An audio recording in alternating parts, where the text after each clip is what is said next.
Okey, hari ni kita akan tengok bab 2 pula. Okey, bab 2 latar belakang negara bangsa, latar belakang sejarah perlembagaan. Okey, Zat. Okey, sambung. Latar belakang sejarah perlembagaan persekutuan. Apakah yang dimaksudkan dengan perlembagaan itu sendiri? Perlembagaan merupakan undang-undang tertinggi sebagai teras pemerintahan sesebuah negara. Sebelum kedatangan British, negara kita diperintah berdasarkan pemerintahan beraja. Raja memerintah berdasarkan undang-undang dan peraturan yang digubal. Pada zaman British, raja terus diterima sebagai pemerintah berdaulat. Apabila merdeka, negara kita mempunyai perlembagaan yang merupakan unsur penting dalam sesebuah negara. Okay, dekat sini dapat buktikan bahawa perlembagaan merupakan undang-undang tertinggi. Perlembagaan ini adalah undang-undang. Perlembagaan adalah undang-undang tertinggi. Dia merupakan undang-undang tertinggi. Dia juga merupakan teras pemerintahan sesebuah negara.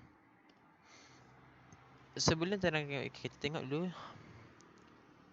Sebelum kedatangan British, maksudnya sebelum British datang, tanah Melayu dia ada raja. Diperintah negara kita, negara diperintah melalui apa? Pemerintahan beraja.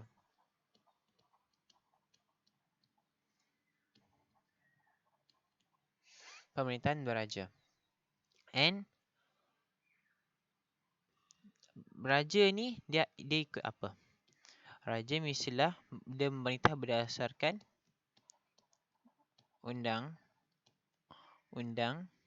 dan peraturan. Namun selepas British, kita ingat selepas British pula. Selepas British,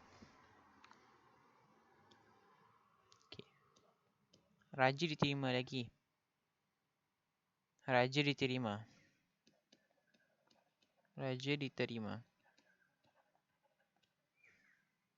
Sebagai apa?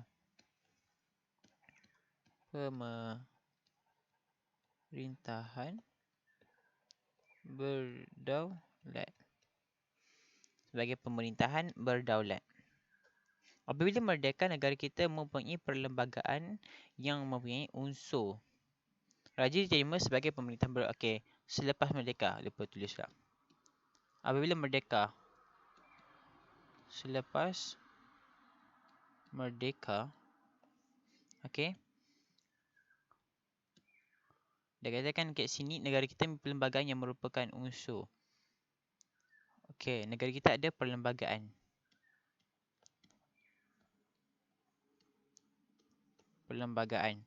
Selepas merdeka, negara kita ada perlembagaan. Perlembagaan ni apa? Perlembagaan yang menjadi unsur penting dalam sesebuah negara.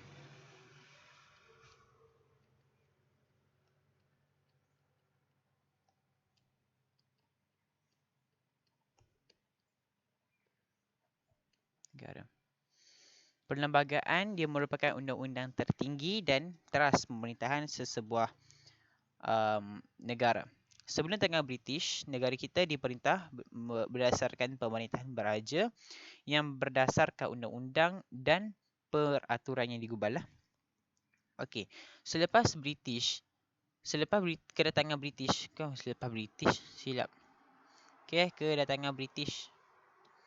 Selepas kedatangan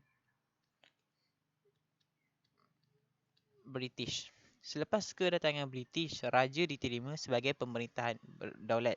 Dan selepas merdeka, ada perlembagaan yang menjadi unsur penting dalam sesebuah negara.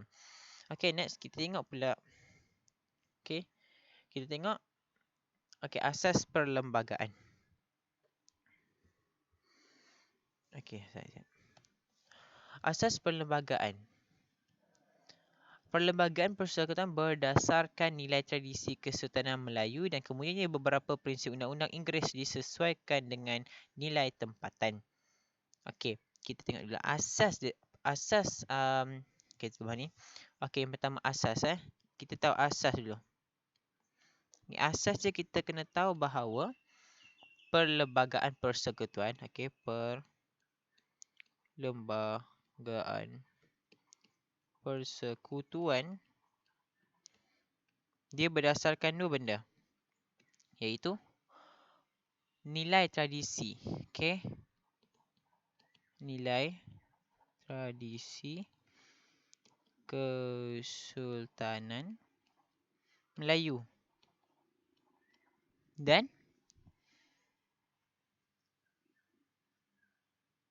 beberapa prinsip undang-undang Inggeris dan prinsip undang Inggeris. Prinsip undang Inggeris. Okey, Inggeris. Okey. Undang-undang Negeri Melayu. Okey, kita tengok kotak yang ni pula. Okey. Kita balik undang-undang Negeri Melayu. Raja sebagai pemerintah. Rakyat memberikan kesetiaan. Undang-undang dan sistem pemerintah ditentukan oleh raja. Undang-undang yang wujud kepada zaman Kesultanan Melayu Melaka seperti Undang-Undang Melaka dan Undang-Undang Melaka mempengaruhi kandungan undang-undang bertulis di negeri Melayu yang lain. Antara undang-undang bertulis di negeri Melayu tersebut adalah Hukum Kanun Pahang, Undang-Undang Kedah, Undang-Undang Johor dan Undang-Undang 99 Perak. Okey, Undang-Undang Negeri Melayu, okey, dia kata raja dia sebagai pemerintah. Okey, dan rakyat dia buat apa? Rakyat beri taat setia. Rakyat kena taat setia. Jadi undang-undang dan sistem pemerintahan, okey, undang-undang ditentukan, okey. Okey, maksudnya raja dia buat dua benda. Yang pertama, undang-undang dan sistem pemerintahan.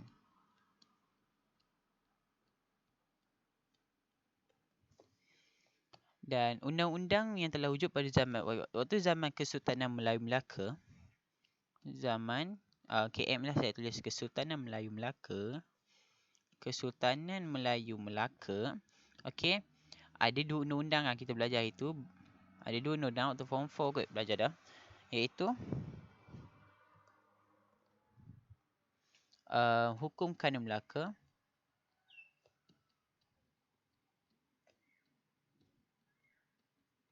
dan Undang-Undang Laut Melaka.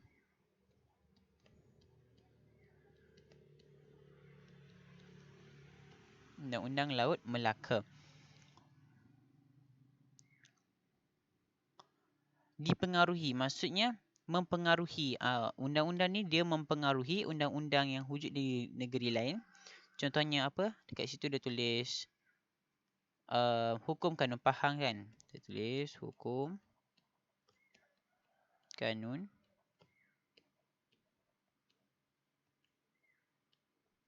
Pahang. Hukum Kanun Pahang, lepas tu Undang-Undang Kedah.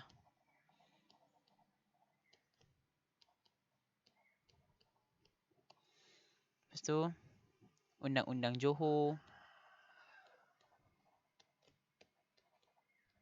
Dan Undang-Undang 99 Perak.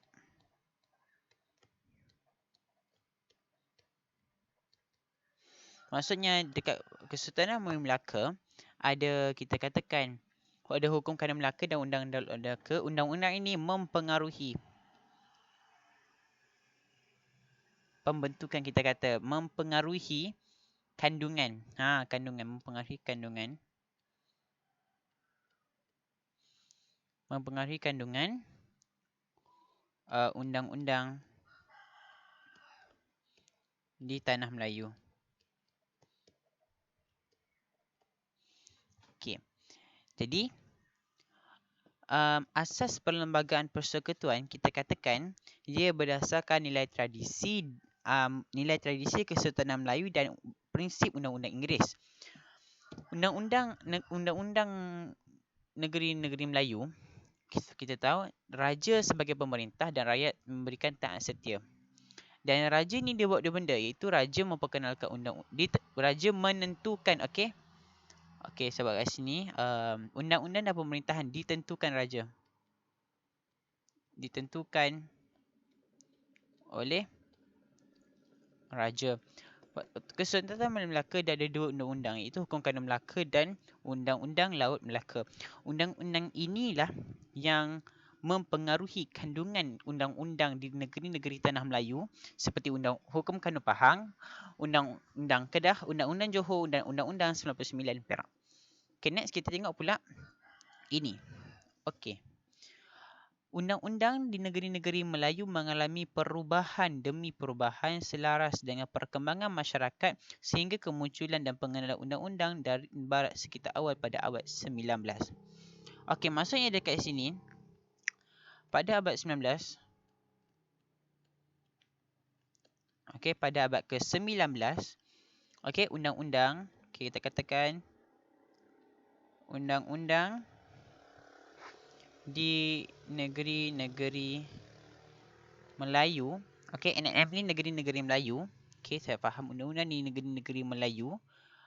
Dia ada perubahan.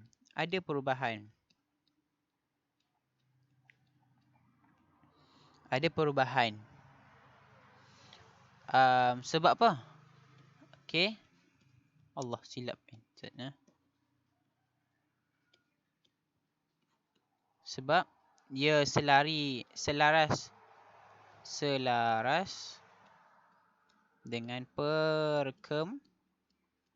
perkembangan masyarakat. Okey, sampailah, ya Allah. Okey, sampailah kemunculan, okey, sehingga apa? Kita katakan sehingga kemunculan dan pengenalan undang-undang dari barat. Kemunculan dan pengenalan dari siapa? Dari barat. Okey, saya tulis kat sini. Okey, pada abad ke-19, undang-undang di negeri-negeri Melayu mengalami, dia sini mengalami, dia ada perubahan. Dia selaras dengan perkembangan masyarakat. Okey, sampai kat sini sehingga kemunculan dan pengenalan dari barat. Okey, next kita tengok undang-undang Inggeris pula. Okey, undang-undang Inggeris. Dia tak mau close pasal apa? Allah. Okey, undang-undang Inggeris. British memperkenalkan undang-undang negeri-negeri Selat yang dikenali sebagai Charter of Justice. Diambil di global di England. Piagam terpilih yang bersesuaian dengan kegunaan S sahaja diguna pakai. Contohnya Charter of Justice 1807. Di Sarawak pula terdapat pula The Sarawak Application of Law Ordinance 1949 yang menggunakan the Common Law of England. Di Sabah terdapat undang-undang yang sama disebut sebagai Sabah Application of Law Ordinance 1951. Okey, undang-undang Inggeris pula. Okey, undang-undang Inggeris, undang-undang Inggeris. Undang-undang Inggeris, okey, first. Okey. Yang pertama, okey, dekat negeri-negeri Selat, negeri-negeri Selat ada 3. Okey, negeri Selat ada 3. Siapa ingat rumus dia? Ingatlah SPM. Okey. Singapura, Pulau Pinang dan Melaka. Okey. Dekat negeri-negeri Selat, okey, British buat apa? British memperkenalkan, okey, senang cerita sini lah. Saya tulis terus undang-undang dia. Charter of Justice. Charter of Justice. Okay, Charter of Justice diperkenalkan. Okay, Charter of Justice diperkenalkan oleh British. Okay, piagam terpilih yang bersesuaian dengan kegunaan asal sahaja diguna pakai. Contohnya Charter of Justice. Contoh Charter of Justice ialah Charter of Justice 1807. Okey, yang kedua kita tengok pula dekat mana? Dekat dekat Sabah Sarawak. Kita tengok dekat Sarawak. Okey. Dekat Sarawak diperkenalkan satu undang-undang iaitu The Sarawak Application of Ordinance. Okey, The Sarawak Ordinance 19 The Sarawak Application, maaf tinggal. The Sarawak Application of Laws Ordinance 1949. Banyaknya. Kita tulis kat bawah.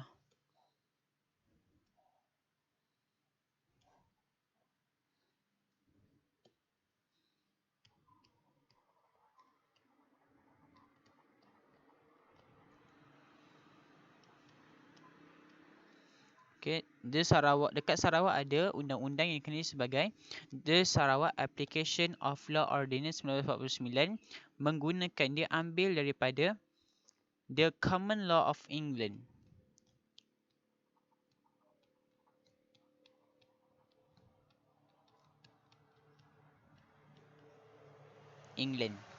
Okey, dekat Sabah 3 Sabah. Dekat Sabah sama juga nama dia tapi ubah nak ni je lah. Okey, dia tak ada tau. Okay, Sabah. Dia tulis Sabah.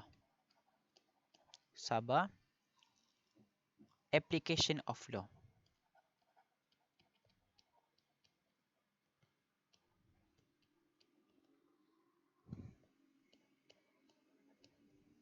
Application of Law Ordinance 1941. Okey, undang-undang Inggeris dia ada di negeri Selat. Okey, negeri Selat SPM, ingat Singapura, Pulau Pinang dan Melaka. Negeri-negeri Selat, British memperkenalkan Charter of Justice. Sebagai contohnya Charter of Justice 1807. Dekat Sarawak dinamakan The Law Application of Law Ordinance 1949. Dia ambil daripada model The Common Law of England. Dekat Sabah ada Sabah Application of Law Ordinance 1941. Okay, next kita tengok pula. Okay. Pada bulan Ogos 1996, Perlembagaan Sarawak memberikan kuasa kepada badan untuk membuat undang-undang, itu the Kaunsil Negeri. Ini bahasa dia pula. Yang mengandungi 45 orang ahli dan dipengerusikan oleh Ketua Setiausaha. Majlis tertinggi pula dipengerusi oleh Gubernur yang turut digontai oleh Ketua Setiausaha, Setiausaha Kewangan dan Peguam Negara. Perlembagaan Sarawak pada tahun 1959 memberikan kuasa pentadbiran kepada Majlis Tertinggi dan Kaunsil Negeri. Di Sabah pula ditubuhkan Majlis Undangan. Okey, dekat Sabah ada Majlis Undangan dan Majlis Kerja pada 1950.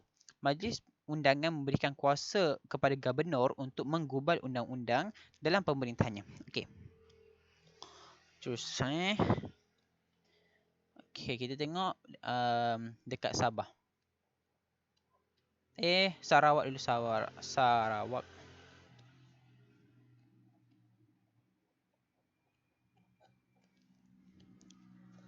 Okey, Sarawak, okey, digubal, okey, pada bulan Ogos. Okey, ni jadi pada Ogos 1956, setahun sebelum merdeka. Okey, berkali. Okey. Perlembagaan Sarawak memberikan kuasa, okey, siapa yang memberikan kuasa untuk membuat undang-undang? Dekat Sarawak ada Kaunsil Negeri. Kaunsil Negeri. Okey. Kaunsil Negeri tujuan dia untuk buat undang-undang. Dia buat undang-undang. Okey. Kaunsil Negeri ada berapa ahli? Ada 45 ahli. Okey. Dipengerusikan oleh siapa? Pengurusikan oleh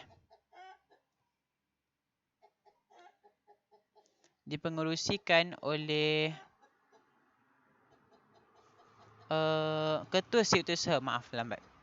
Okey, Ketua Setiausaha.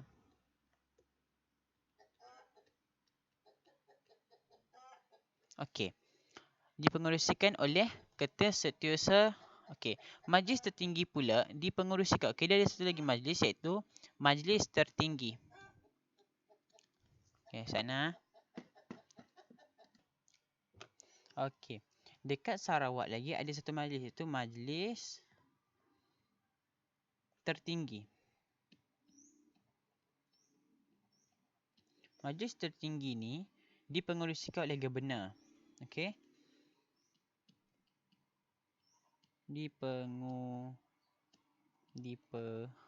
Sila je.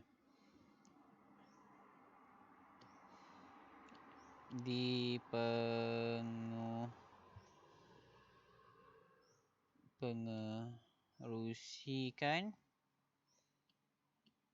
oleh Governor. Majlis ni juga turut dianggotai oleh Ketua Setiausaha. Okey, turut oleh Ketua Setiausaha. Lagi Setiausaha Kewangan.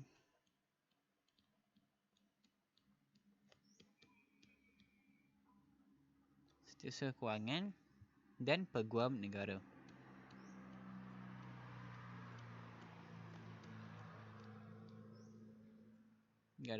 Perlembagaan Sarawak pada 1999 memberikan kuasa pentadbiran negeri.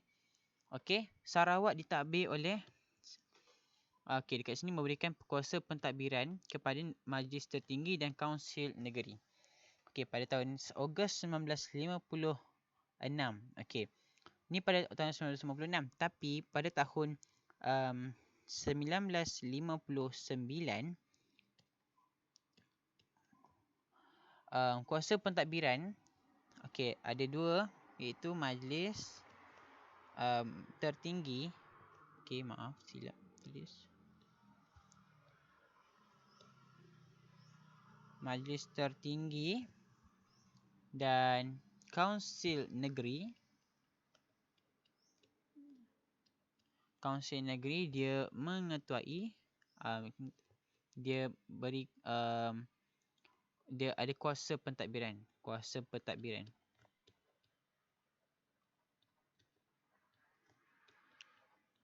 Kepada Sarawak. Ni ikut perlembagaan ya. Ikut perlembagaan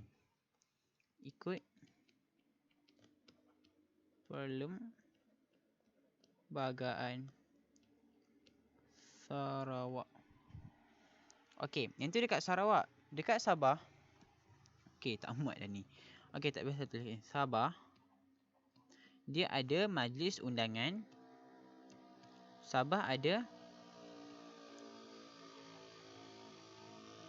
Majlis Undangan. Sabah juga ada Majlis Kerja.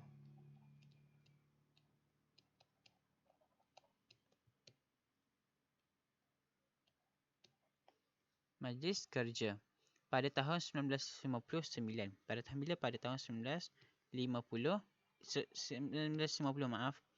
Okey. Majlis Undangan memberikan kuasa kepada Governor. Okey, Majlis Undangan. Okey, saya tarik ke sini. Okey, Majlis Undangan dia beri kuasa kepada Governor.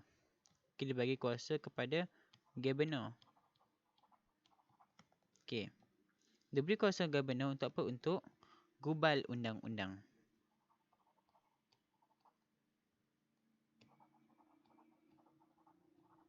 Undang-undang. Okey.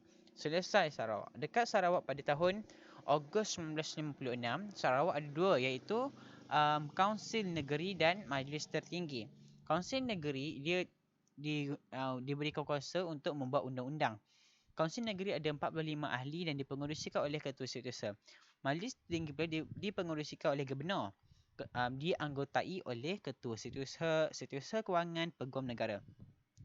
Pada tahun 1959, Perlembagaan Sarawak memberikan kuasa kepada Majlis Tertinggi dan Kaunsil Negeri, memberikan kuasa pentadbiran, okey, kepada inilah Majlis Tertinggi dan Kaunsil Negeri. Dekat Sabah pula dia ada dua, iaitu Majlis Undangan dan Majlis Kerja pada tahun 1950. Dan Majlis Undangan memberikan kuasa kepada Gubernur untuk gubal undang-undang. Selesai Sabah Sarawak, kita tengok next 2.2. Okey, sejarah sejarah penggubalan dan perlembagaan persekutuan.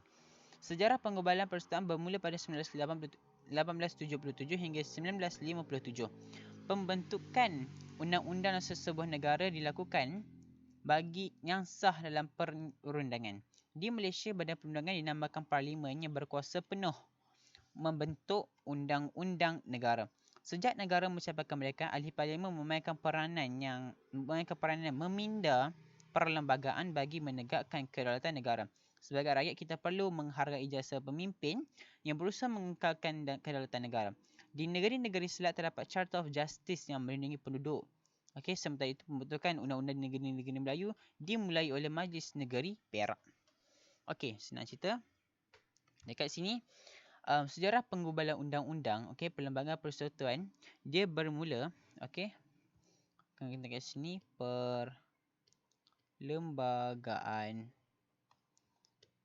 Persekutuan.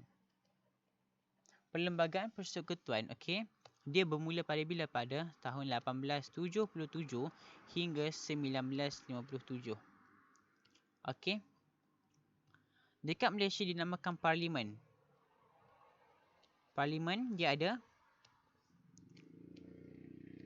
okey, dia ada kuasa penuh. Kuasa penuh, kuasa untuk gubal undang-undang. Oleh siapa? Oleh ahli parlimen lah, parlimen. Okey, dan ahli parlimen ni dia memainkan peranan dalam ahli parlimen meminda perlembagaan.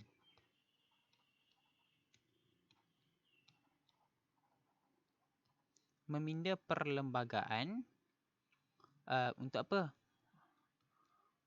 Untuk yang kata untuk menegakkan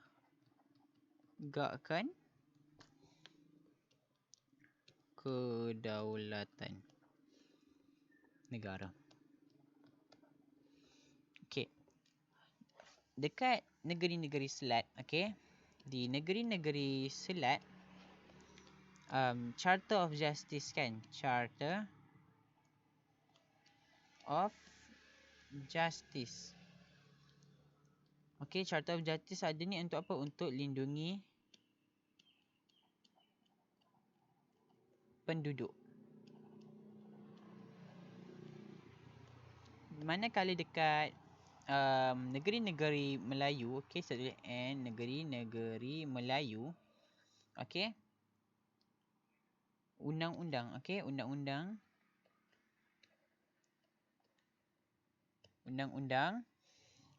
dimulakan. Undang-undang dimulai oleh siapa? Undang-undang dimulai oleh Majlis Negeri Perak.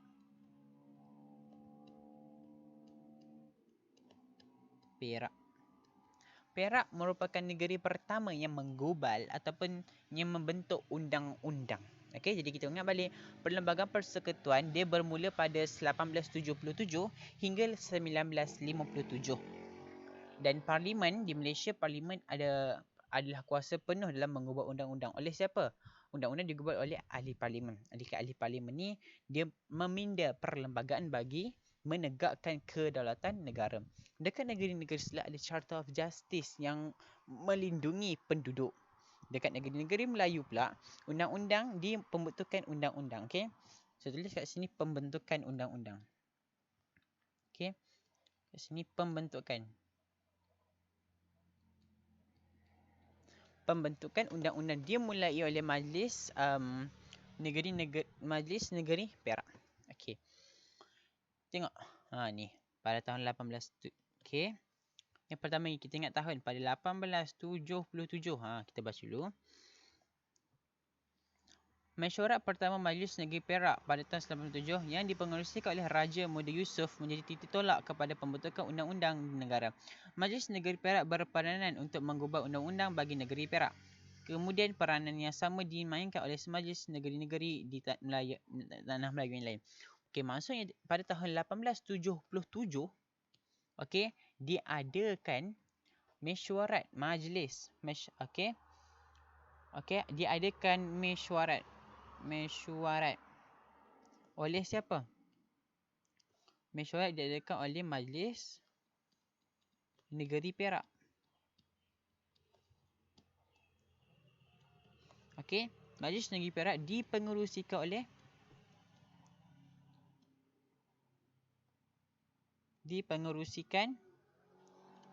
oleh Raja Muda Yusof. Dipengerusikan oleh Raja Muda Yusof. Okey. Mesyuarat ni menjadi titik tolak. Okey. Okey, mesyuarat ni menjadi titik tolak dalam pembentukan undang-undang negara.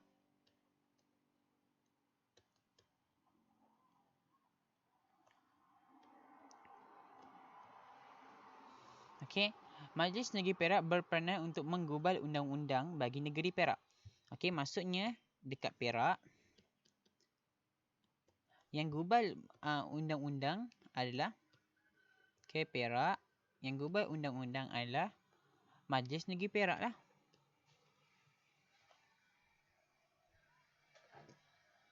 Okey, Majlis Negeri Perak.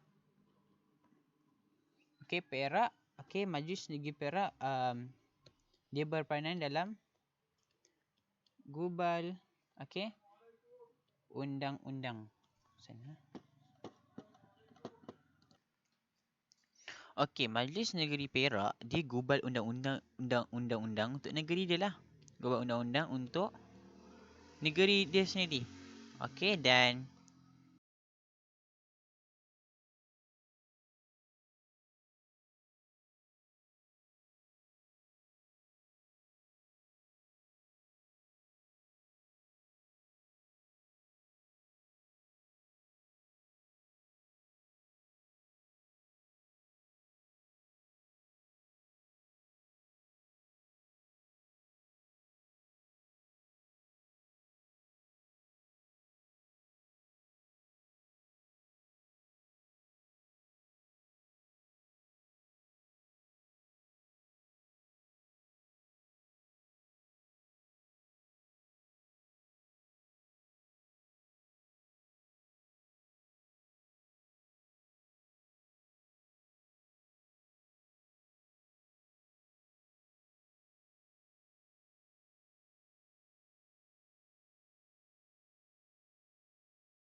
Okey, teruskan balik tadi. Maafkan tadi kalau ada perkataan-perkataan tak sepatutnya didengar. Okey, kita dah baca dah start 1877. Kita tengok pula pada 1948. Okey. Okey, sana. Okey. Kita sama balik. Okey, pada tahun 1946. Okey. Pada tahun 1946, okey, Undang-Undang Negeri-Negeri Melayu, Negeri-Negeri Selat digubal oleh Majlis Undangan Negeri, manakala Undang-Undang Negeri-Negeri Melayu Bersekutu digubal oleh Majlis Persekutuan. Sementara itu, Undang-Undang di Negeri-Negeri Melayu Tak Bersekutu digubal oleh Majlis Negeri. Okey. Senang, pada tahun 1946, okey, dari dua tempat. Okey. Pertama, Negeri-Negeri Selat. Negeri-Negeri Selat undang-undangnya, okey, undang-undang digubal, okey. Undang-undang digubal oleh, okey, digubal oleh Majlis Undangan Negeri.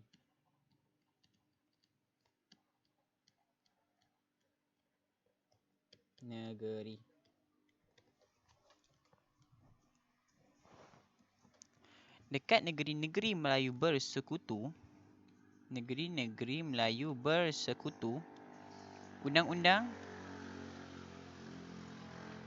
okey, digubal oleh apa? Undang-undang digubal oleh Majlis Persekutuan.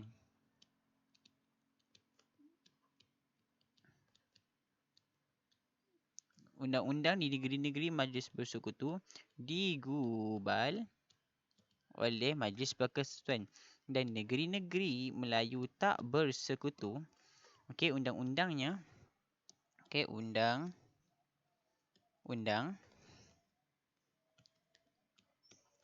digubal oleh Majlis Negeri. Okey. Ada 3. Pada tahun 1946, Undang-Undang di Negeri-Negeri Selat digubal oleh Majlis Undangan Negeri. Okey. Saya tulis review kat sini balik. Okey, dekat Negeri Selat, Negeri-Negeri Selat digubal oleh Majlis Undangan Negeri. Dekat Negeri-Negeri Melayu Bersekutu digubal oleh Majlis Persekutuan. Negeri-Negeri Melayu Tak Bersekutu digubal oleh Majlis Negeri. Okey. Setelah kita mula nombor 3 pada 1949. Pada tahun 1949, Perjanjian Persekutuan Tanah Melayu merupakan titik penting pembentukan sebuah persekutuan yang terdiri pada negeri-negeri Melayu, Melaka dan Pulau Pinang. Antara kandungan yang terdapat dalam Persekutuan Tanah Melayu termasuklah pentadbiran, kuasa Raja Melayu, perundangan dan kewarganegaraan. Okey, pada tahun 1948, okey, ada apa? Ada Perjanjian Persekutuan Tanah Melayu. Okey, Perjanjian Persekutuan Tanah Melayu. Okey, yang terdiri, okey, Perjanjian Persekutuan Tanah Melayu, okey, tinggal 1948, dia menjadi titik penting. Okey, perjanjian ini menjadi titik penting. Titik penting dalam apa? Dalam titik penting dalam pembentukan sebuah persekutuan. Sebuah persekutuan ni terdiri daripada apa? Okey, sebuah persekutuan dia terdiri daripada, okey, negeri-negeri Melayu, okey, Melaka dan Pulau Pinang. Antara kandungan yang terdapat dalam perlembagaan persekutuan, okey, maksudnya kandungan ni, kandungan dia, kita lihat kandungan. Ada kandungan Perjanjian Persekutuan Tanah Melayu ni, dia ada tentang pentadbiran. Lepas tu ada kuasa raja. Kuasa raja. Lepas tu perundangan. Perundangan ni undang-undang lah ya. Perundangan dan kewarganegaraan.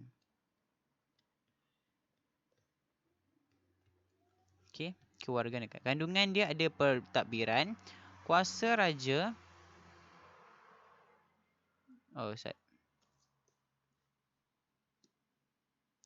perundangan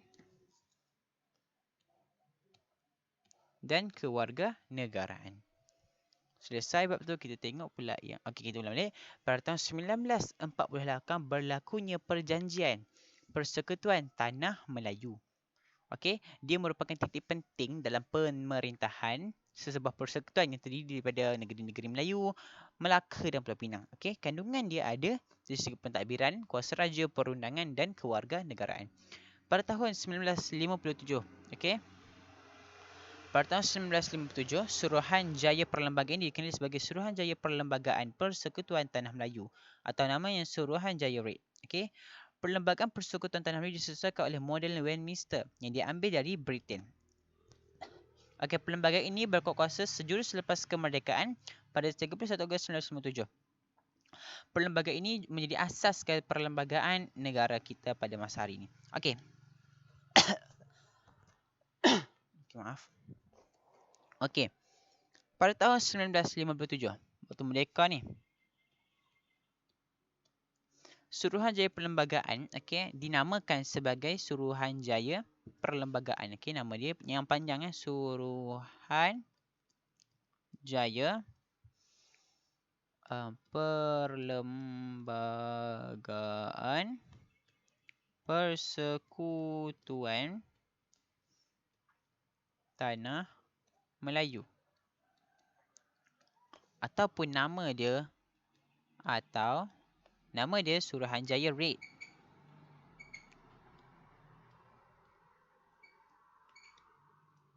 Suruhanjaya Red.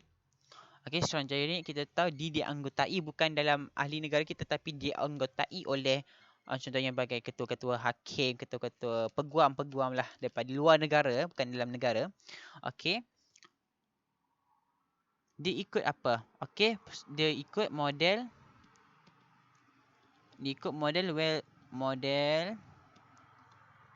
Westminster. Ni daripada Britain. Ni model Britain. Perlembagaan ini berkuat kuasa, perlembagaan ni, Suruhanjaya ini, dia berkuat kuasa. Berkuat kuasa selepas kemerdekaan.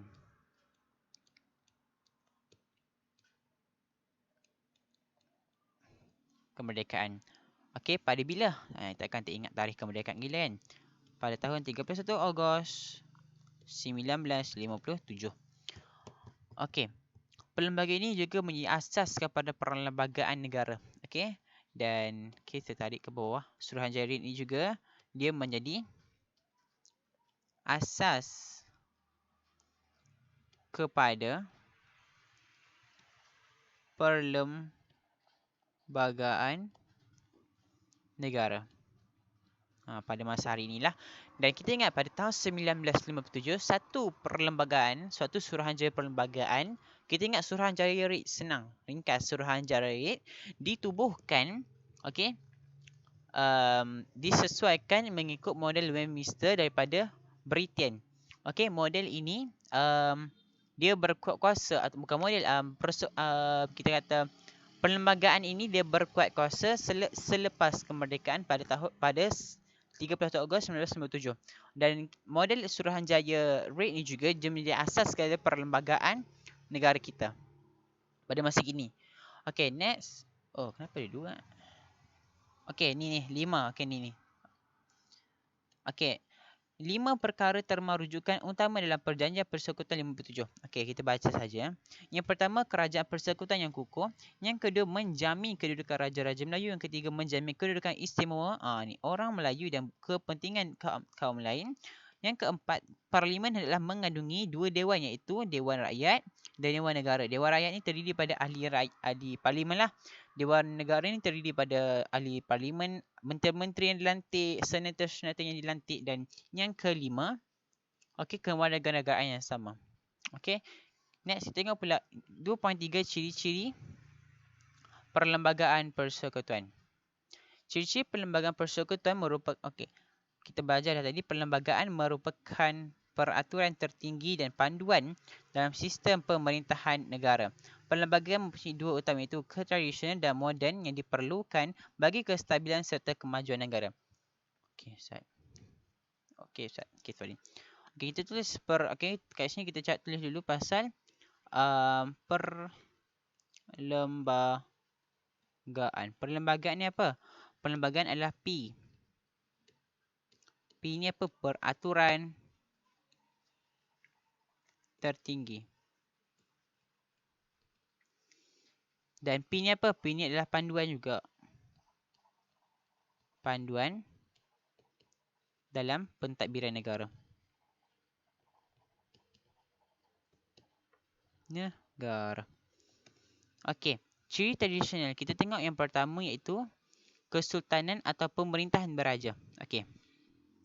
Sejak berabad lagi, negeri Melayu diperintah berdasarkan pemerintahan beraja. Sultan merupakan pemerintahan berdaulat yang memiliki kuasa penuh dalam negeri masing-masing. Setelah negara kita mencapai kemerdekaan, pemerintahan beraja diteruskan dan disesuaikan dengan konsep demokrasi berparlimen yang di-Pertuan Agong yang diperuntukkan melalui perlembagaan kuasa pemerintahan sebagai pemerintah tertinggi negara. Kuasa yang di-Pertuan Agong termasuklah kuasa mengampun, menangguhkan hukuman orang yang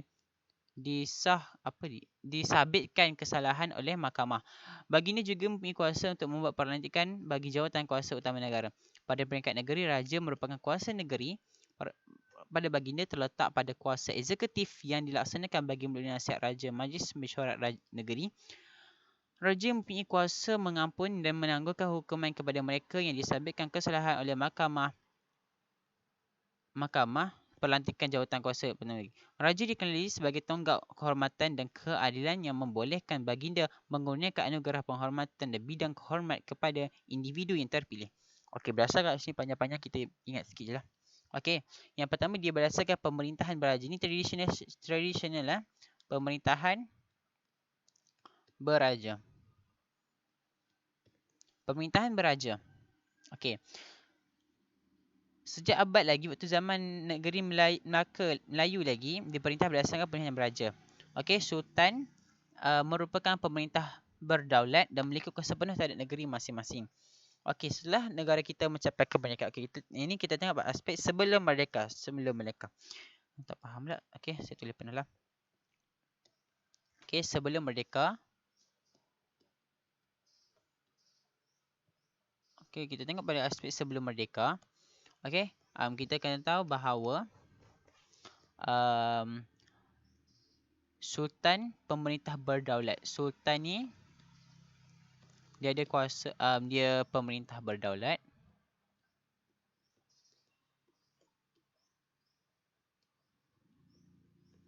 Pemerintah berdaulat. Dan dia ada kuasa penuh terhadap negeri masing-masing. Okey, kita tengok pula selepas merdeka.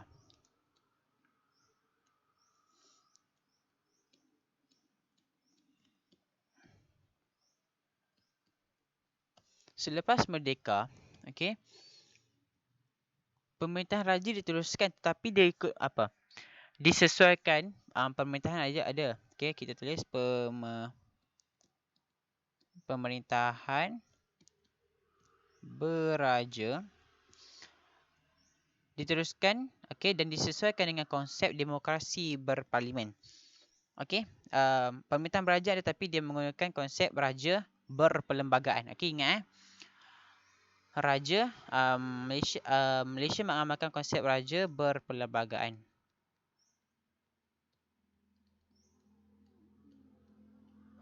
Maksudnya kuasa raja tu masih wujud.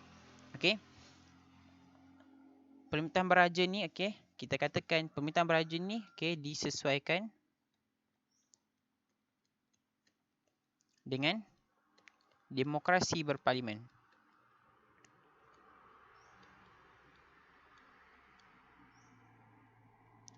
Okey. Seperti yang kita tahu, apakah yang gelaran tertinggi sultan, iaitu YDPA kan, yang Di Pertuan Agong. Okey, saya pendek je, malas lebih panjang. Okey, yang di Pertuan Agong dia ada kuasa apa? Okey, yang di Pertuan Agong, okey, dia merupakan pemerintah tertinggi negara. Pemerintah tertinggi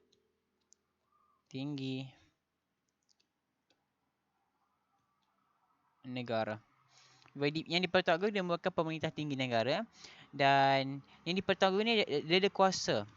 Kuasa mengampun. Kuasa mengampun dan dia tangguh hukuman dan tangguh. Okey, dia ada kuasa menghukum, saya tulis bawah lah. Okey, dan kuasa tangguh hukuman. Kuasa tangguh hukuman. Okey. Baginda juga berkuasa membuat perlantikan bagi jawatan utama negara. Dia ada kuasa untuk melantik jawatan tertinggi lah. Okey, saat ni ada kuasa untuk lantik jawatan utama negara.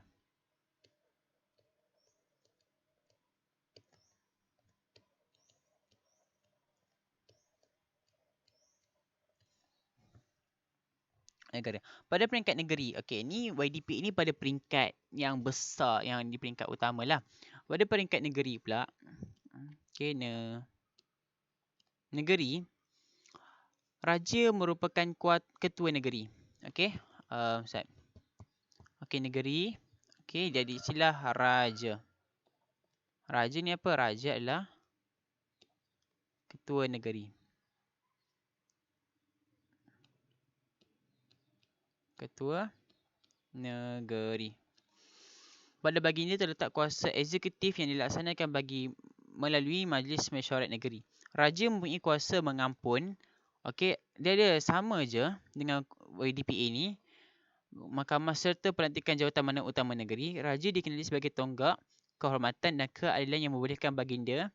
Okey, raja ni ada kuasa untuk anugerah, okey, kurnia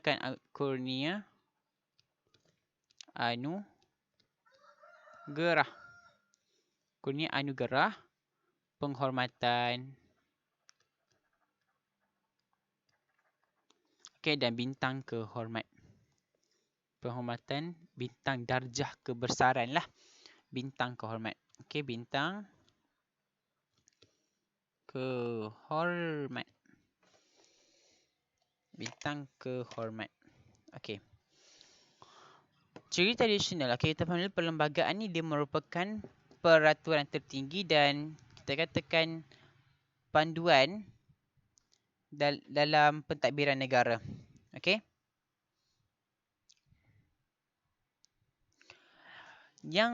Pemerintahan beraja, dia sebelum merdeka, sultan dia merupakan pemerintah berdaulat. Okey, dan dia ada kuasa penuh terhadap negeri masing-masing. Selepas merdeka, pemerintahan beraja diteruskan. Okey, mengikut raja berperlembagaan. Okey, dia disesuaikan dengan demokrasi berparlimen. Okey, YDPA dia ada kuasa dia merupakan pemerintah tertinggi negara. Okey, dia punya ada kuasa mengampun, okey, dan ada menangguhkan hukuman dan kuasa untuk lantik jawatan utama negara. Negeri pula dia adalah ketua negara. Raja ni, okey, raja saya tarik, dia boleh ada kuasa mengampun, dia boleh ada kuasa tangguh hukuman dan dia ada juga kuasa untuk lantik jawatan utama negeri. Okey, kalau kata negeri, jawatan utama negeri. Dan dia ada kuasa untuk anugerah penghormatan dan bintang kehormat.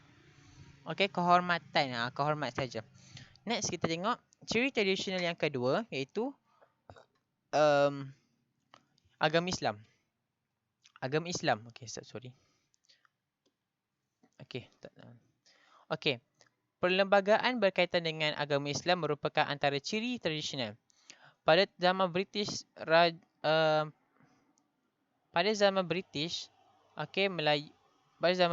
raja di negeri Melayu tidak perlu menerima nasihat daripada penasihat British berkaitan dengan hak dan kedaulatan raja. Okey. Selepas merdeka, agama Islam bagi negeri Melayu terletak di bawah kuasa raja negeri masing-masing.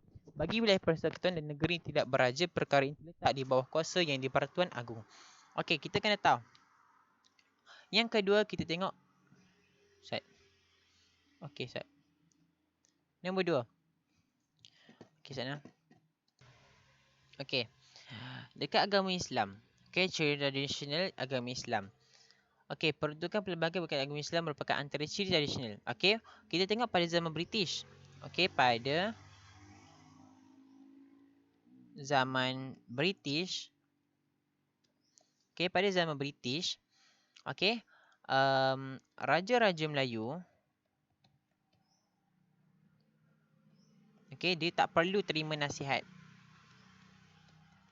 Tak perlu terima nasihat. Daripada siapa? Okey, daripada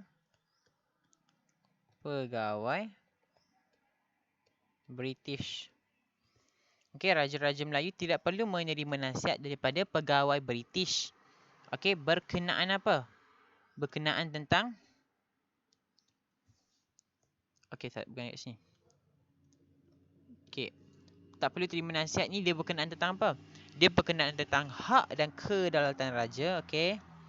Berkenaan tentang hak dan kedaulatan raja. Yang kedua, ada istiadat orang Melayu. Ada istiadat dan agama Islam. 3 perkara ini raja tak perlu dengar nasihat daripada pegawai British. Okey, ini je. Selepas merdeka, ni pada zaman British, sebelum merdeka, tapi selepas merdeka, okey, satu lepas ni, selepas merdeka, agama Islam ni masih ada. Okey, agama Islam bagi negeri Melayu, okey. Dekat sini ada 3 lah negeri. Satu pertama negeri Melayu, NM, saya tulis negeri Melayu. Di bawah kuasa siapa? Di bawah kuasa negeri raja, kuasa raja di negeri masing-masing.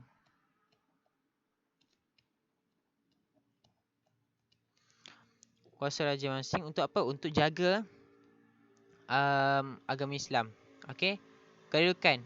Okey, bagi negeri Melayu, kuasa raja, okey, agama Islam lah. Kita katakan agama Islam di bawah. Okey. Okey, silap pilih ni, tak apalah. Agama Islam di bawah kuasa, okey, raja di negeri masing-masing. Yang kedua, bagi tempat yang bagi wilayah, okey, bagi wilayah persekutuan, batu negeri yang tak ada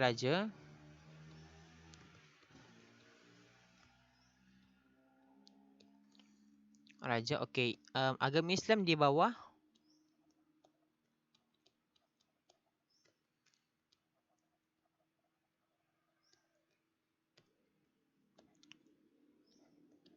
agama Islam di bawah Yang di-Persekutuan Agung. Yang di-Persekutuan Agung. Okey. Agama Islam pada zaman British, raja-raja Melayu tak perlu terima nasihat daripada pegawai British berkenaan tentang hak dan kedaulatan raja. Yang kedua, ada istiadat orang Melayu. Yang ketiga, dan agama Islam. Selepas merdeka, bagi negeri-negeri Melayu, agama Islam di bawah kuasa raja-raja di negeri masing-masing. Dan bagi wilayah persekutuan dan negeri yang tak ada raja seperti Melaka dan Pulau Pinang, Sabah, Sarawak, wilayah Labuan, wilayah apa lagi? Tak ingat. Okey, agama Islam di bawah kuasa YDP Yang di-Persekutuan Agung. Next, kita tengok pula bahasa Melayu. Bahasa Melayu. Sejak zaman Kesultanan Melayu, bahasa Melayu digunakan dalam pemerintahan bahasa Melayu menjadi lingua franca dan memainkan peranan sebagai bahasa ilmu. Kini bahasa Melayu dijadikan bahasa kebangsaan dan bahasa rasmi di negara kita. Okey. Yang ketiga ciri dia ialah bahasa Melayu. Bahasa Melayu. Bahasa Melayu Okey, waktu zaman Kesultanan Melayu Melaka, waktu KMM, okey, kita tahu bahawa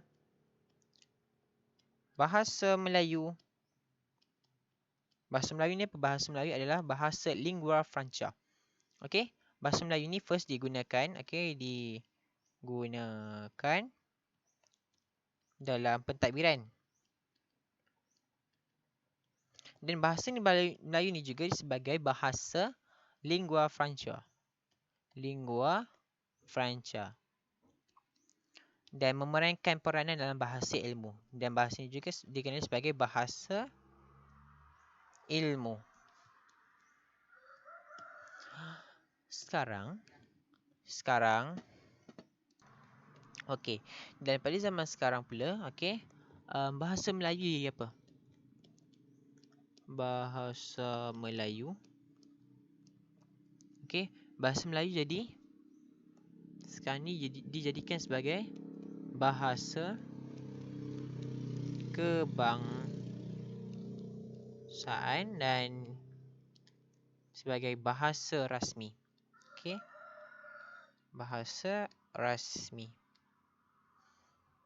Okey, dijadikan sebagai bahasa rasmi. Bahasa Melayu, yang ketiga adalah bahasa Melayu. Pada zaman Kesultanan Melayu Melaka, bahasa Melayu digunakan dalam pentadbiran. Dia digunakan sebagai bahasa lingua franca dan sebagai bahasa ilmu. Dan pada zaman kini pula, bahasa Melayu dijadikan sebagai bahasa kebangsaan dan dijadikan bahasa rasmi negara kita. Dan yang keempat, okey, kedudukan orang Melayu dan Bumi Putera. Okey. Kedudukan, okey, yang keempat. Kedudukan orang Melayu dan Bumi Putera. Okey. Sebelum merdeka, kedudukan orang Melayu dan Bumi Putera adalah di bawah kuasa raja dan ketua peribumi. Apabila negara kita merdeka, Yang di-Pertuan Agong diberi tanggungjawab memelihara kedudukan istimewa orang Melayu dan Bumi Putera Sabah Sarawak serta kepentingan sah kaum lain. Okey. Kita tengok dulu aspek yang pertama, sebelum merdeka.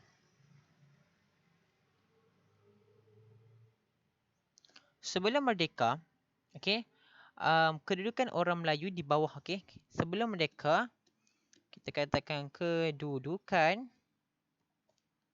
orang Melayu, okey, kedudukan orang Melayu dan Bumi Putera,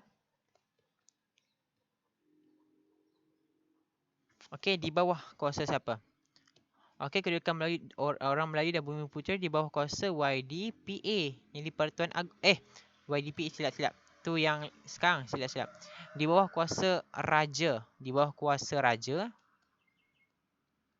kuasa raja dan ketua peribumi. Di bawah kuasa peribumi. Dan selepas kita merdeka,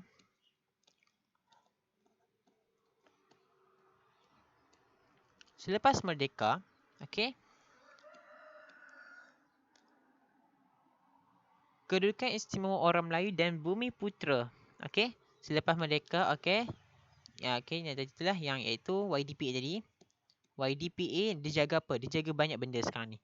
Okey, yang pertama dia jaga apa? Dia jaga yang pertama kedudukan istimewa orang Melayu. Okey. Kedudukan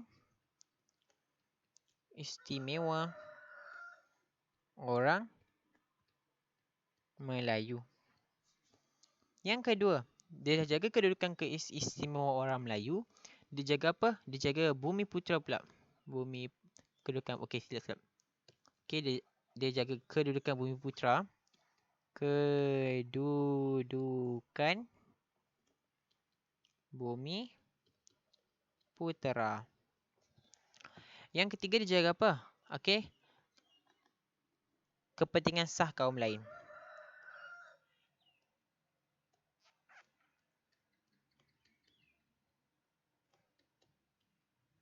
Okay, kedudukan Bumi Putera ni Sabah dan Sarawak lah. Okay, YDPA ni Allah, silap tulis. Okay, YDPA yang di Pertuan Agong. Okay, Kedudukan yang keempat adalah kedudukan orang Melayu dan Bumiputera. Sebelum merdeka, kedudukan orang Melayu dan Bumiputera di bawah kuasa Raja dan Ketua Pribumi.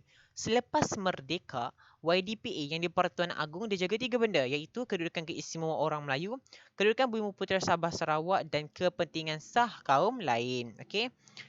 Next, kita tengok pula ciri-ciri moden. Okey, ciri-ciri moden. Yang pertama. Okey, sana. Okey, kita tengok ciri moden yang pertama. Ciri moden yang pertama itu kerajaan persekutuan. Kerajaan persekutuan antara perkara utama yang disebut dalam perlembagaan persekutuan maksudlah mewujudkan satu sistem kerajaan persekutuan. Laporan Suruhanjaya, Suruhanjaya Red lah, diberi kuasa dalam bidang tertentu. Bila Malaysia dibentuk, Sabah Sarawak diberi beberapa autonomi. Okey, yang pertama. Kerajaan persekutuan. Ciri moden dia. Persekutuan. Yang kedua.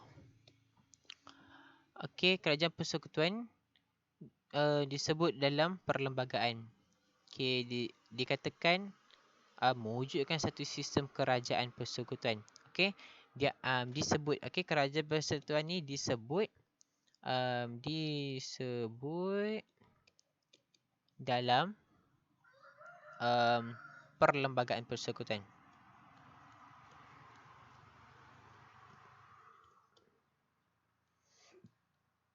Perlembagaan persekutuan. Okey, laporan Suruhanjaya Perlembagaan Persekutuan Tanah Melayu menyarankan kerajaan persekutuan dan kerajaan negeri di bawah kuasa. Okey, maksudnya dalam perlembagaan, okey, dinamakan panjang laporan Suruhanjaya. Okey, Suruhanjaya Perlembagaan Persekutuan Tanah Melayu. Okey, dia sarankan apa? Agar, okey, ada dua benda. Agar, okey, kerajaan persekutuan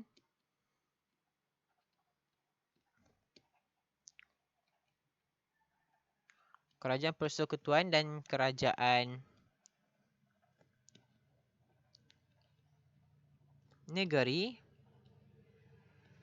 okey, dia buat apa? Diberikan kuasa tertentu. Diberi kuasa dalam bidang tertentu.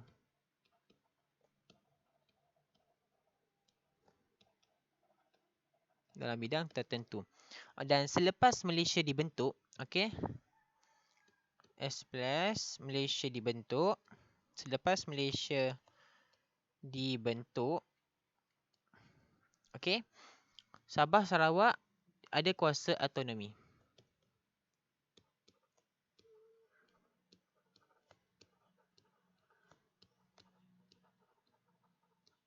Sabah Sarawak ada kuasa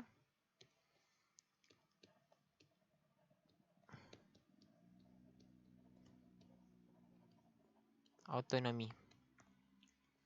Autonomi ni kuasa hak untuk menentukan sesuatu benda lah.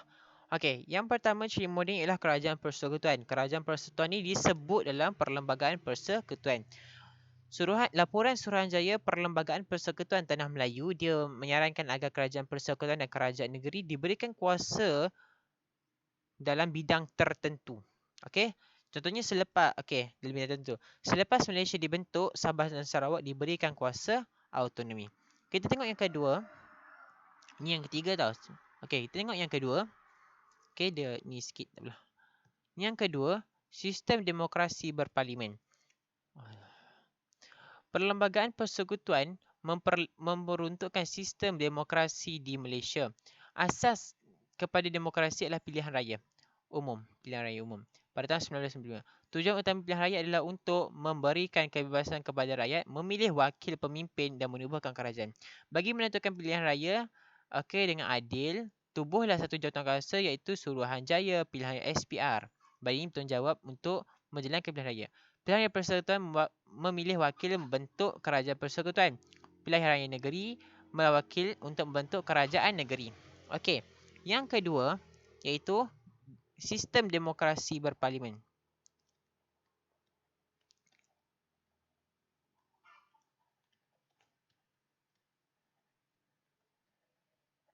Sistem demokrasi berparlimen. Okey. Sistem demokrasi berparlimen diperuntukkan okey diperuntukkan oleh Perlembagaan Persekutuan.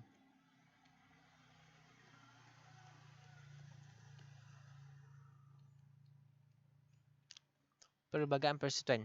Bila kata demokrasi, Allah, pilih warna hijau lah. Sila. Okey, bila kata demokrasi,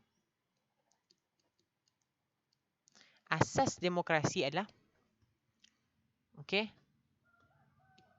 pilihan raya. Asas demokrasi adalah pilihan raya umum. Okey. Pada tahun bila? Pada tahun 1955. Tujuan utama pilihan raya adalah untuk memberikan kebebasan. Pilihan raya ni tujuan dia apa? Tujuan dia untuk beri kebebasan, untuk memberi kebebasan kepada rakyat. Okey. Saya tulis balik. Untuk memberi kebebasan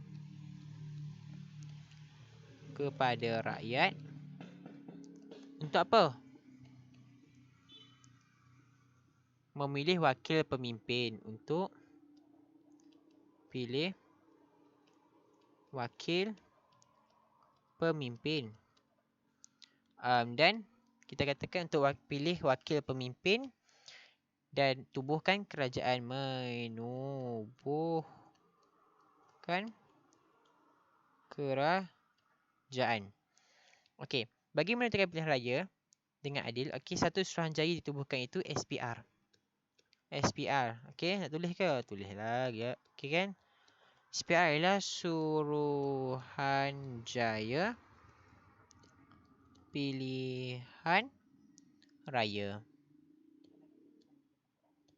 Ditubuhkan untuk apa? Untuk pastikan apa kita kata pilihan raya itu dijalankan secara adil. Pilihan raya dijalankan secara adil. Okey, dan kita kena tahu ada dua jenis pilihan raya, itu pilihan raya persekutuan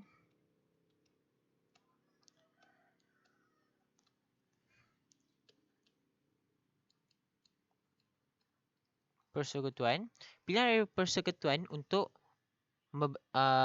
pilihan raya persekutuan ni untuk bentuk kerajaan persekutuan. Kita kata kerajaan pusat lah, bentuk kerajaan persekutuan. Okey. Dan dekat ada lagi satu ialah pilihan raya negeri. Bila kata pilihan raya negeri, untuk bentuk kerajaan negeri. Okey. Okey, untuk bentuk kerajaan negeri. Okey.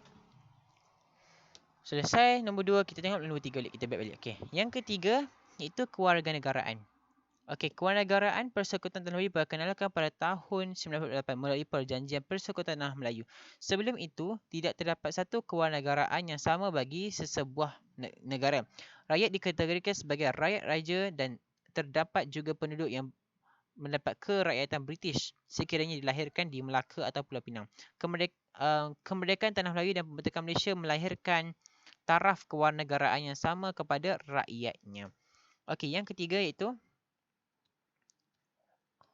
kewarganegaraan. Maaflah kalau saya saja. Okey.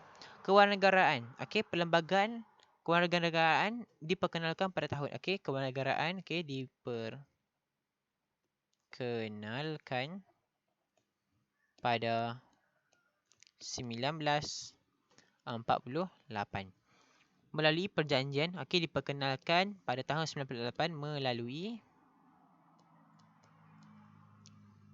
Perjanjian Persekutuan Tanah Melayu.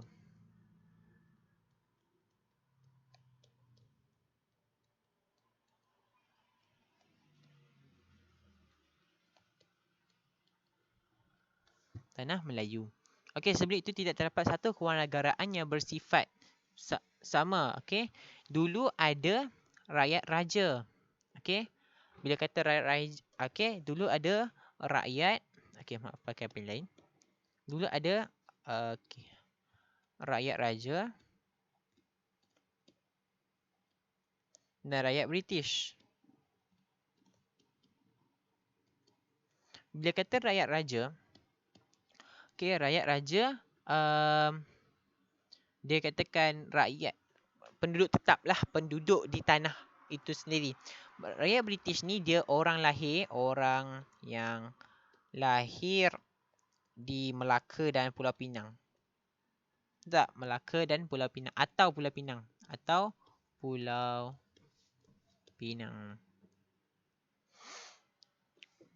Kemerdekaan Tanah Melayu dan pembentukan Malaysia melahirkan, okey, selepas merdeka, kewarganegaraan adalah sama.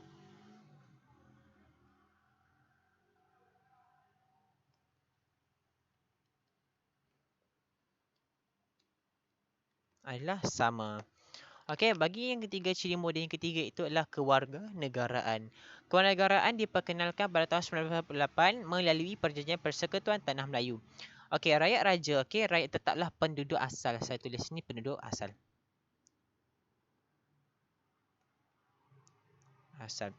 Rakyat British dia lahir dekat di Melaka ataupun Pulau Pinang. Okey, dan selepas merdeka, kewarganegaraan adalah sama. Okey. Next, kita tengok pula, okey, pindaan, okey. Perlembagaan Tanah Melayu menjadi asas kepada Perlembagaan Persekutuan Malaysia 1963. Hal ini berlaku bila terjadinya penggabungan Persekutuan Tanah Melayu, Sabah, Sarawak dan Singapura. Pemindahan perlembagaan yang dilakukan bertujuan menyesuaikan, okey, menyesuaikan peruntukan negeri baharu ke dalam perlembagaan tanpa mengubah kedudukan negeri yang sedia ada. Terdapat beberapa pindaan perlembagaan yang utama dilakukan pada 1963 dan 1995 melibatkan Mahkamah Atasan dan pemisahan Singapura. Okey, dekat sini dia bagi dah point dia. Okey, dia bagi dah clue dekat sini. Okey, 1963 dan 1965.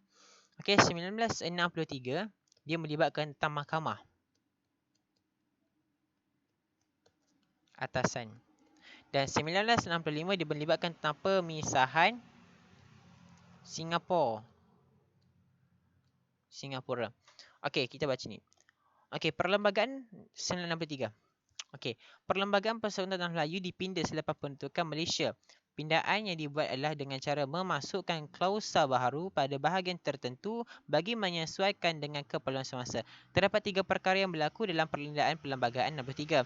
Iaitu struktur Mahkamah Atasan, pembentukan Mahkamah Tinggi Borneo dan jawatan yang di-Pertuan Negeri. Kita tengok dulu struktur Mahkamah Atasan. Perlembagaan Persekutuan Tanah Melayu menetapkan struktur Mahkamah Atasan mengikut model Mahkamah Tertinggi England yang membahagikannya kepada Mahkamah Atasan dan Mahkamah Rayuan. Apabila Malaysia dibentuk, Mahkamah Atasan diwujudkan, iaitu Mahkamah Persekutuan. 3 buah Mahkamah Atasan diwujudkan, iaitu Persekutuan Tanah Melayu di Sarawak dan Sabah serta di Singapura. Mahkamah Persekutuan boleh mendengar mana-mana persoalan perlembagaan dan pertikaian antara kerajaan persekutuan dengan kerajaan negeri. Okey, yang pertama ia berkenaan tentang struktur Mahkamah Atasan. Okey, katakan Mahkamah Atasan. Mahkamah Atasan dia menetapkan perlembagaan mengikut model. Mahkamah Atasan ni diikut model Mahkamah Tertinggi England.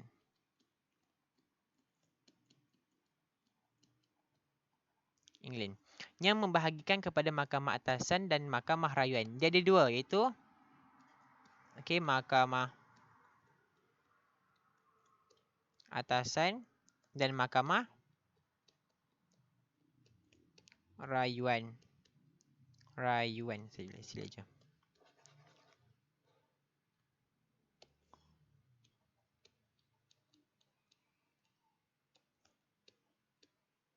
Rayuan. Okey. Apabila Malaysia dibentuk, Mahkamah Atasan diwujudkan iaitu Mahkamah Persekutuan. 3 buah Mahkamah Atasan diwujudkan iaitu di Persekutuan Tanah Melayu, di Sabah dan Sarawak serta di Singapura. Okey, selepas Malaysia dibentuk,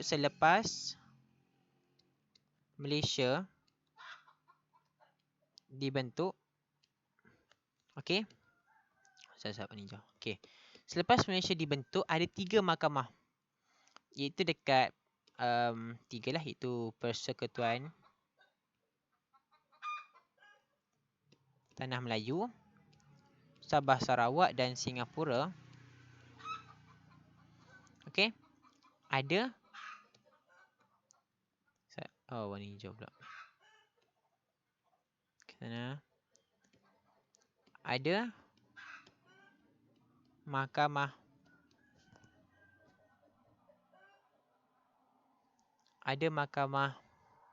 Atasan. Ada 3 mahkamah. Persekutuan Tanah Melayu, Singapura, Sabah Sarawak dan Singapura. Mahkamah Persekutuan boleh didengar. Okey, Mahkamah Persekutuan. Okey, kat sini pula. Allah silap ni hijau. Mahkamah Persekutuan. Okey, Mahkamah Persekutuan ni dia boleh buat apa? Dia boleh dengar mana-mana persoalan perlembagaan. Okey, dengar mana-mana. Allah, nama pula. Okey. Mana-mana persoalan perlembagaan.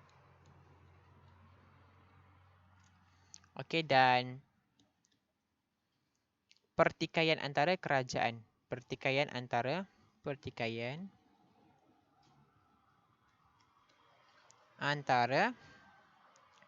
kerajaan persekutuan dan kerajaan negeri. Saya tulis KP dan kerajaan negeri. Okey, yang kedua, jawatan yang ni yang ketiga. Okey. Yang kedua tak ada, Sana. Okey, yang kedua dia berkenaan tentang pembentukan Mahkamah Tinggi Borneo. Dekat Borneo lah. Perlembagaan Malaysia mengekalkan kedudukan Mahkamah Tinggi Malaya dan pada masa yang sama diwujudkan Mahkamah Tinggi Borneo. Mahkamah Tinggi Borneo ini berperanan untuk menguruskan soal kehakiman di Sarawak dan Sabah. Pada tahun 1963, jawatan Ketua Hakim Borneo diwujudkan dengan berpusat di Kuching, Sarawak. Menjelang tahun 1994, nama jawatan itu diubah kepada Ketua Hakim Sarawak dan Sabah. Okey, yang kedua tetap berkenaan tentang Mahkamah Tinggi Borneo. Perlembagaan Malaysia, saya tulis PM. Perlembagaan Malaysia, dia kekalkan apa?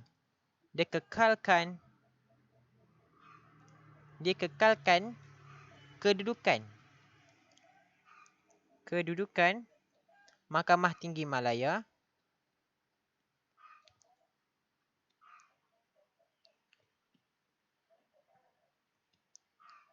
Mahkamah Tinggi Malaya. Sana.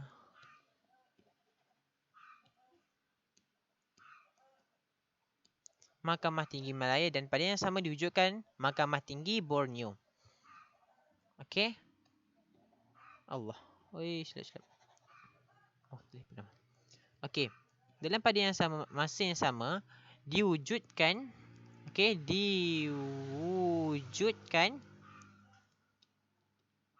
Mahkamah Tinggi Borneo. Pada yang sama diwujudkan Mahkamah Tinggi Borneo. Okey, Mahkamah Tinggi Borneo ni dia buat apa? Saya tarik ke tepi kanan, okey, ke kiri. Okey, maaf. Okey, Mahkamah Tinggi Borneo dia buat apa? Dia urus soal kehakiman. Kehakiman Sabah dan Sarawak. Okey. Pada tahun 1963, okey, ni dulu. Okey. pada 1963, jawatan Ketua Hakim Borneo diwujudkan. Okey. Jawatan. Sebuah jawatan diwujudkan. Apakah jawatan itu? Okey, jawatan Ketua Hakim Borneo. Ketua Hakim Borneo diwujudkan di dekat mana? Dekat, saya pakai warna merah. Dekat Kuching, Sarawak.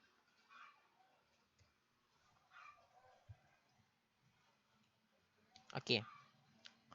Dan pada tahun 1994, okey, jawatan tu diubah kepada Ketua Hakim Sabah Sarawak.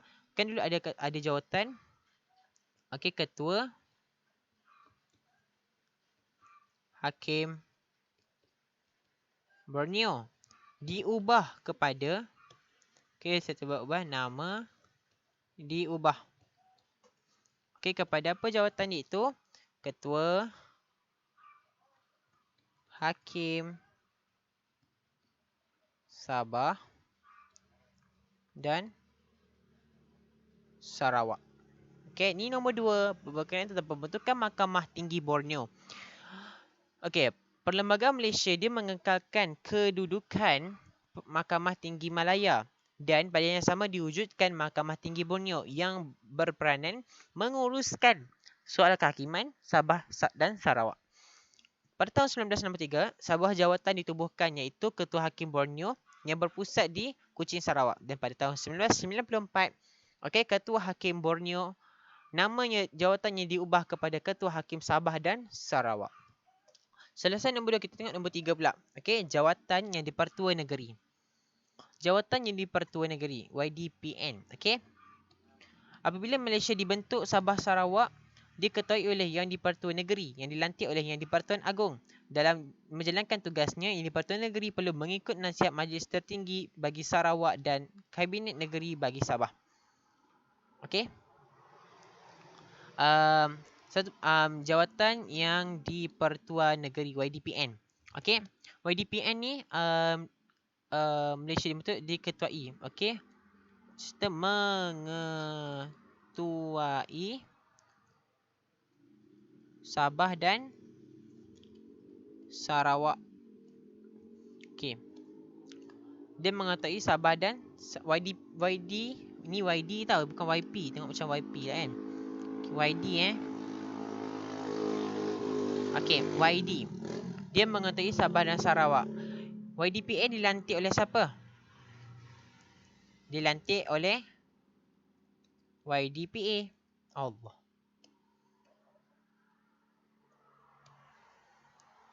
YDPA. Okey. Dalam menjalankan tugasnya, YDPA dia perlu ikut, okey, YDPA ni dia perlu ikut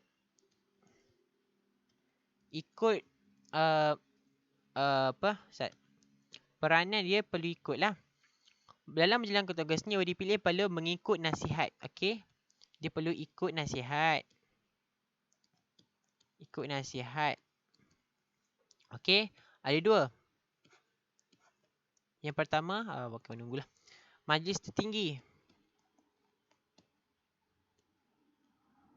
Majlis Tertinggi ni dekat mana? Dekat Sarawak. Ni bagi Sarawak. Dan yang kedua, dan Kabinet Negeri.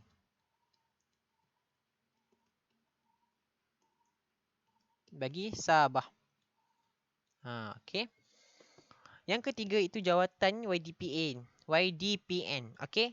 Dia dilantik oleh YDPA. Dan dia mengetahui Sabah dan Sarawak. YDPA dia jalankan tugas ikut nasihat Majlis Tertinggi bagi Sarawak dan Kabinet Negeri bagi Sabah.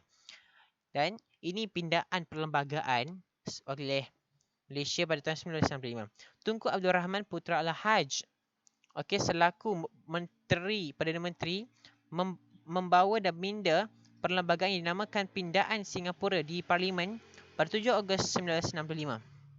Meluluskan Singapura keluar daripada Malaysia.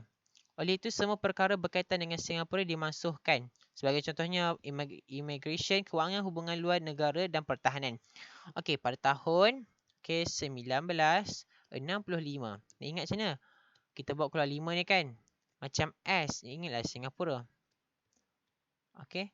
Pertahanan 19 mesti berkaitan dengan Singapura. Berkaitan antara apa? Singapura apa keluar okey, keluar okey, pindaan Singapura. Berlakunya pindaan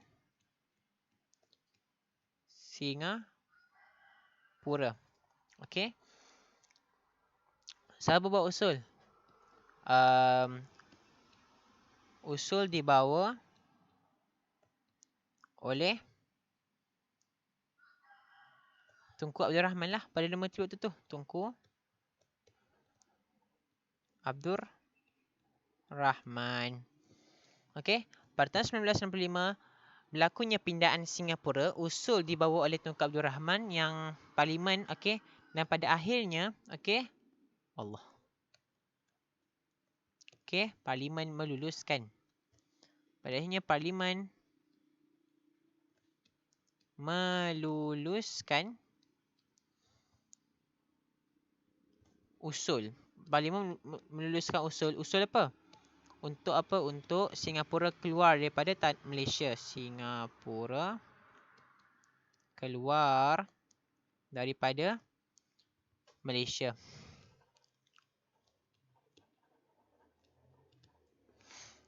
Okey. Oleh itu semua perkara yang berkaitan semua perkara berkaitan dengan Singapura dimansuhkan. Okey, perkara banyak sangat ni. Okey, ini pada tak boleh. Okey. Perkara berkaitan Singapura dimansuhkan.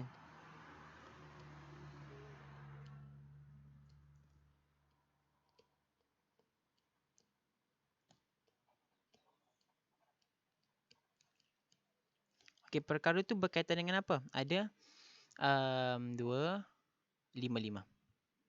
Ada 5 ke 4? Saya tak pasti dah, tak begitu dulu. Immigration, kewangan, hubungan luar dan pertahanan. Jadi 4 perkara inilah. Okey, pindaan yang terakhir yang dilakukan ialah pindaan perlembagaan 1965. Di mana berlakunya pindaan Singapura, usul tersebut dibawa oleh Tunku Abdul Rahman Putra Al-Haj.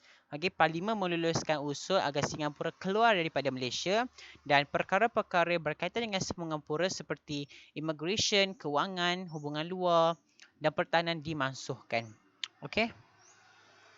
Dan okey, rumusan kita baca jugalah. Perlembagaan merupakan undang-undang tertinggi dalam sesebuah negara. Perlembagaan menjadi panduan penting bagi negara yang menjelaskan kuasa bagi setiap perkara. Negara kita mengalami pindaan perlembagaan pada tahun 1963 dan